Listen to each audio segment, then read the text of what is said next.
Welcome back to people's academy. നമ്മൾ നോക്കുന്നത് weekly current affairs ആണ്. വീക്ക്ലി കറണ്ട് അഫയേഴ്സ് നമുക്ക് നോക്കിപ്പോവാം. നമുക്ക് മിഷൻ LDC അതുപോലെ തന്നെ മറ്റു എക്സാമിൻ്റെ ഭാഗമായിട്ട് നമുക്ക് വീക്ക്ലി കറണ്ട് അഫയേഴ്സ് കൂടെ അപ്ഡേറ്റ് ചെയ്ത് പോകും. ഓക്കെ, അപ്പോൾ നമുക്ക് പോയിന്റിലേക്ക് പോകുന്നതിന് മുമ്പ് mission LDC PDF batch start ചെയ്തിട്ടുണ്ട്. താല്പര്യമുള്ളവർക്ക് ജോയിൻ ചെയ്യാം. 99 രൂപയാണ് മന്ത്ലി ഫീസ് വരുന്നത്. Previous year questions and explanation, current affairs and related facts, daily exam, അതുപോലെ SCRT NCRT പോയിന്റ്സുകൾ ഉൾപ്പെടുത്തിക്കൊണ്ടാണ്. 10th പ്രിലിംസിൻ്റെ PDF നോട്ട് വേണമെന്നുള്ളവർ ജസ്റ്റ് വാട്സപ്പ് ചെയ്യുക. 9496822117 എന്ന നമ്പറിൽ വാട്സപ്പ് ചെയ്താൽ ഡീറ്റെയിൽസ് അറിയാൻ കഴിയും. ഓക്കെ, അപ്പോൾ നമുക്ക് പോയിന്റിലേക്ക് പോകാം. കഴിഞ്ഞ വീക്കിൽ നടന്ന പ്രധാനപ്പെട്ട ഒരു സംഭവമാണ് 2026 ഫിഫ ലോകകപ്പ്. നേടിയത് സ്പെയിൻ ആണെന്നറിയാം. ഗോൾഡൻ ബോൾ കൊടുക്കുന്ന മികച്ച കളിക്കാരനാണ് റോഡ്രി. സ്പെയിൻകാരനാണ് റോഡ്രി. മികച്ച ഗോൾഡൻ ഗ്ലൗ നേടിയത് മികച്ച ഗോൾ കീപ്പറിനാണ്. അതായി ഉനായി സിമോൺ ആണ്. അത് സ്പെയിൻ്റെ ആണ്. മികച്ച യുവതാരം ക്യുബാർസിയാണ്. സ്പെയിൻ്റെ താരമാണ്. മെയിനായിട്ടുള്ള എല്ലാ പുരസ്കാരങ്ങളും സ്പെയിൻ താരം നേടി. അതുപോലെ ഗോൾഡൻ ബൂട്ട് നേടിയത്, പക്ഷേ ഏറ്റവും കൂടുതൽ ഗോൾ നേടിയത് കിലിയൻ എംബാബെയാണ്. ഫ്രാൻസിൻ്റെ 10 ഗോളുകൾ. ഓക്കെ, 2010 ശേഷം സ്പെയിൻ നേടിയത് രണ്ടാമത്തെ ലോകകപ്പാണ്. 2010 സ്പെയിൻ ആദ്യമായിട്ട് നേടിയതെന്ന് ഓർത്ത് വയ്ക്കാം.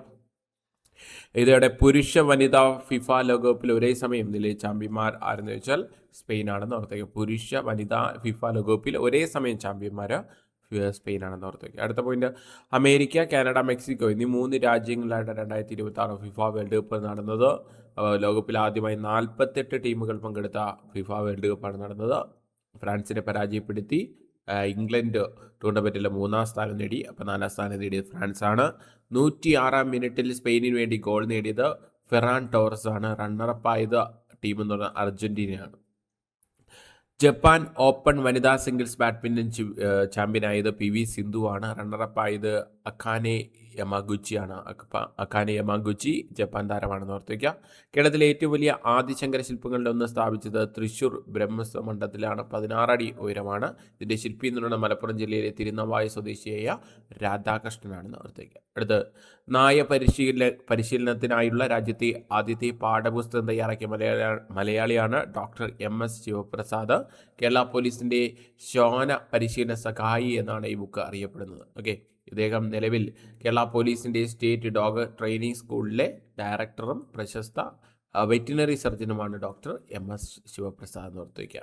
ഇന്ത്യയിൽ ആദ്യമായി അംഗീകാരം നൽകിയ ഡെങ്കിപ്പനി പ്രതിരോധ വാക്സിനാണ് ക്യൂഡെങ്കെ. ഇത് വികസിപ്പിച്ച കമ്പനിയാണ് ജാപ്പനീസ് ബയോ ഫാർമസ്യൂട്ടിക്കൽ കമ്പനിയായ ടെക്കഡ എന്നാണ് ഓർത്ത് വയ്ക്കുക. കേരള സർക്കിൾ ചീഫ് പോസ്റ്റ്മാൻ ജനറലായി ചുമതലയേറ്റത് അമിതാഭ് സിംഗ് ആണെന്ന് ഓർത്ത് വയ്ക്കുക.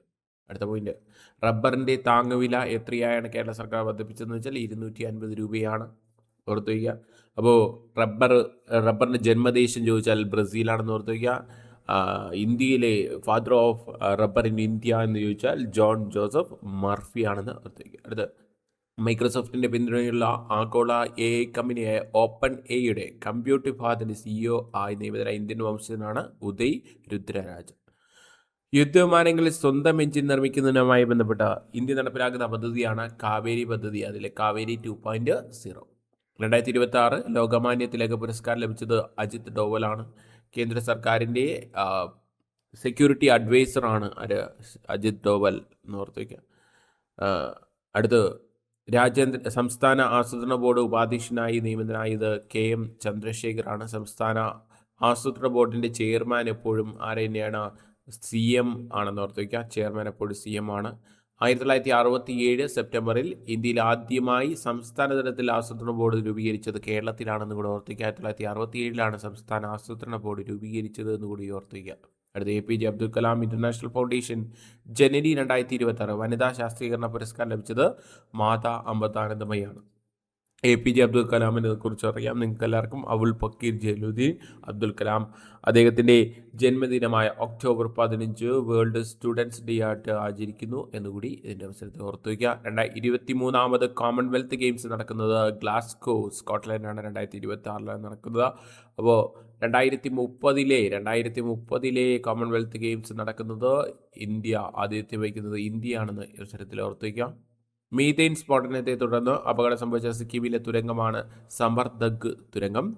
ചൂടിനെ തോൽപ്പിക്കാൻ മനുഷ്യ റെഫ്രിജറേറ്റർ അവതരിപ്പിച്ച ജപ്പാൻ കമ്പനിയാണ് SDRS ജപ്പാൻ കമ്പനി. 2026 ഹോക്കി ലോകകപ്പ് നടക്കുന്നത് 2 രാജ്യങ്ങളായിട്ടാണ്, ബെൽജിയവും നെതർലൻഡും.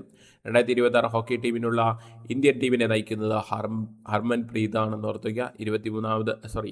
23ാമത് കോമൺവെൽത്ത് ഗെയിംസ് നടക്കുന്നത് ഗ്ലാസ്ഗോ, സ്കോട്ട്ലൻഡ്. കൃത്യമായിട്ട് ഓർത്ത് വെച്ച് പഠിക്കുക, സ്ഥിരമായിട്ട് ചോദിക്കാൻ സാധ്യതയുള്ള. അടുത്ത, കോക്രോച്ച് പാർട്ടിക്ക് അനുഭവം പ്രകടിപ്പിച്ച് നിരാഹാരം കിടക്കുന്ന വ്യക്തിയാണ് വാൻചുക്ക്. ഓക്കെ, ഇത് ഓർത്ത് വയ്ക്കുക. ഈ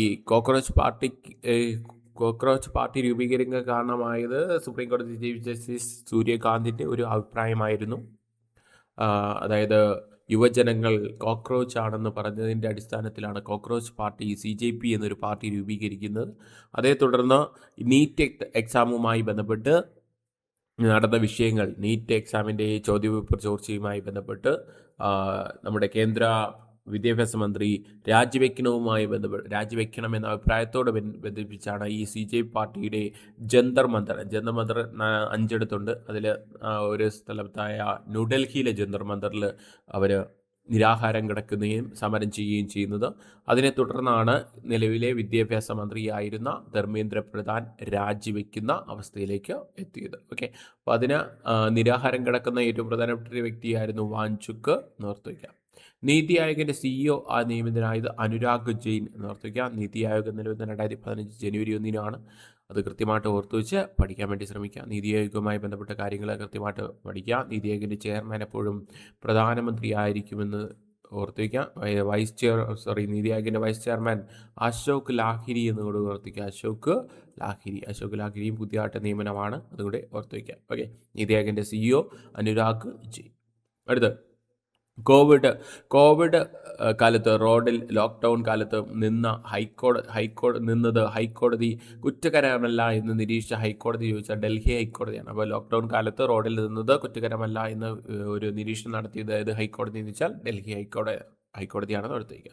അടുത്ത, കമ്മീഷൻ ചെയ്ത കൊച്ചി കപ്പൽശാലയിൽ നിർമ്മിച്ച അന്തർവാഹിനി വേദ കപ്പലാണ് INS മാൽവൻ യുദ്ധ. ഓക്കെ, റാഗിംഗ് വിരുദ്ധ ബില്ലിനും ആപ്പിനും അന്തിമ രൂപം നൽകാനായി രൂപീകരിച്ച വിദഗ്ധ സമിതി അധ്യക്ഷന് അച്യുത് ശങ്കർ S. നായർ. പ്രൊഫസറാണ് അദ്ദേഹം, പ്രൊഫസർ അച്യുത് ശങ്കർ S. നായർ എന്ന് ഓർത്തുവയ്ക്കുക. അടുത്ത്, കുട്ടികളുടെ സാമൂഹികമായ പരിഹാരത്തിന് പദ്ധതിയാണ്, അതായത്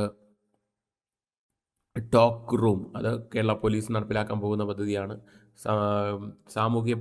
കുട്ടികളുടെ സാമൂഹിക പ്രശ്നങ്ങൾ പരിഹരിക്കുന്നതിന് വേണ്ടി ആരംഭിക്കുന്ന ഒരു പദ്ധതിയാണ് ടോക്ക് റൂം എന്ന് ഓർത്തുവയ്ക്കുക. MK സാനു പുരസ്കാരം നേടിയ ഡോക്ടർ M. ലീലാവതിയാണ്. മാധവ മേനോൻ പുരസ്കാരം നേടിയത് R. Venkataramani attorney general of India ആണെന്ന് ഓർത്തുവയ്ക്കുക. അറ്റോർണി ജനറലിനെ കുറിച്ച് പറഞ്ഞിരുന്ന ആർട്ടിക്കിൾ 76 ഓർത്തുവയ്ക്കുക. കരയിൽ നിന്ന് ആകാശത്തേക്ക് തൊടുക്കാവുന്ന STE ആദ്യ പരീക്ഷണം നടത്തിയ വ്യോമ പ്രതിരോധ മിസൈലാണ് കുശ എന്നോർത്തുവയ്ക്കുക. സേവനങ്ങൾ വിവേചനത്തോടെ പെരുമാറി എന്ന കാരണത്താൽ യൂറോപ്യൻ യൂണിയൻ എത്ര കോടി രൂപയാണ് ഗൂഗിളിന് പിഴയിട്ടെന്ന് വെച്ചാൽ 100 കോടി എന്നോർത്തുവയ്ക്കുക. അടുത്ത പോയിന്റ്, ക്യാൻസർ കുഷ്ഠം രോഗികൾക്ക് നൽകി വരുന്ന പ്രതിമാസ പെൻഷൻ എത്രയായിട്ടാണ് കേരള സർക്കാർ ഉയർത്തിയത്? 2000 രൂപ. സ്ത്രീകൾക്ക് രാത്രികാല യാത്ര ഉറപ്പാക്കുന്ന KSRTCയുടെ ബസ്സാണ് പിങ്ക് ബസ്. അതുപോലെ തന്നെ സ്ത്രീകൾക്കും അതുപോലെ തന്നെ ട്രാൻസ്ജെൻഡേഴ്സിനും KSRTC ഓർഡിനറി ബസ്സുകൾ സൗജന്യ യാത്ര നൽകുന്ന കേരള സർക്കാരിൻ്റെ പദ്ധതിയാണ് പ്രിയദർശിനി എന്ന് ഓർത്തുവയ്ക്കുക. രാജിവെച്ച ബംഗ്ലാദേശിൻ്റെ പ്രസിഡന്റാണ് മുഹമ്മദ് ഷഹാബുദ്ദീൻ എന്ന് ഓർത്തുവയ്ക്കുക. 2027 വരെ ആയിരുന്നു അദ്ദേഹത്തിൻ്റെ കാലയളവ്, എന്നാൽ അദ്ദേഹം രാജിവെക്കുകയുണ്ടായി. ചോദ്യപേപ്പർ ചോർച്ച തടയുന്നതിന് നിയമ ഭേദഗതിയിൽ എത്ര വർഷ ശിക്ഷയാണ് ഉൾപ്പെടുത്തിയിരിക്കുന്നത് വെച്ചാൽ 10 വർഷ ശിക്ഷയാണെന്ന് ഓർത്തുവയ്ക്കുക. അന്താരാഷ്ട്ര ചെസ് സംഘടനയാണ് ഫിഡെയുടെ താൽക്കാലിക പ്രസിഡന്റായി വിശ്വനാഥൻ ആനന്ദ് നിയമിതനായി. ജർമ്മൻ ഫുട്ബോൾ ടീമിൻ്റെ പുതിയ പരിശീലകൻ കുർഗൻ ക്ലോപ്പ് ഓർത്തുവയ്ക്കാം. വിരമിച്ച അർജന്റീന ഫുട്ബോൾ ടീം അംഗമാണ് നിക്കോളാസ് ഒട്ടമെൻഡി. ഈ 2026 ഫിഫ ഫുട്ബോൾ അർജന്റീന ടീമിൽ അംഗമായിരുന്നു. അടുത്ത്, അശരണരായ വിധവകളെ സംരക്ഷിക്കുന്നതിന് ബന്ധുക്കൾക്ക് പ്രതിമാസം 1000 രൂപ നൽകുന്ന വനിതാ ശിശു വികസന വകുപ്പിൻ്റെ പദ്ധതിയാണ് അഭയകിരണം എന്ന് ഓർത്തുവയ്ക്കുക. ഈ വനിതാ ശിശു വികസന വകുപ്പ് മന്ത്രിയായിരുന്നു വെച്ചാൽ ആരാണ്? ബിന്ദു കൃഷ്ണ എന്ന് ഓർത്തുവയ്ക്കുക. അടുത്ത്, തിരുവനന്തപുരം സെൻട്രൽ ജയിൽ കൂടാതെ രണ്ടാമത്തെ സ്ഥാപിക്കാൻ പോകുന്നത് എവിടെയെന്ന് വെച്ചാൽ നെട്ടുകാൽ തീരിയാണ്. അടുത്ത തിരുവനന്തപുരം ജില്ലയിലാണെന്ന് ഓർത്ത് വയ്ക്കുക. കേരളത്തിലെ ആദ്യത്തെ തുറന്ന ജയിലാണ് നെട്ടുകാൽത്തിരി. 1962 സ്ഥാപിതമാകുന്നത്. രണ്ടാമതൊരു തുറന്ന ജയിൽ കൂടിയുണ്ട്. അത് ചീമേനി കാസർഗോഡാണ്.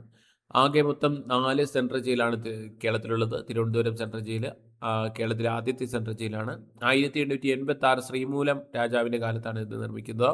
അടുത്ത കണ്ണൂർ സെൻട്രൽ ജയിലാണ്. വലുപ്പത്തിൻ്റെ അടിസ്ഥാനത്തിൽ കേരളത്തിലെ ഏറ്റവും വലിയ സെൻട്രൽ ജയിലാണ് കണ്ണൂർ സെൻട്രൽ ജയിൽ. 1869 ബ്രിട്ടീഷ് ഭരണകാലത്ത് മലബാർ മേഖലയ്ക്ക് സ്ഥാപിക്കപ്പെട്ടതാണ് കണ്ണൂർ സെൻട്രൽ ജയിൽ. അടുത്ത തൃശ്ശൂർ സെൻട്രൽ ജയിൽ, അത് വിയ്യൂരാണ്.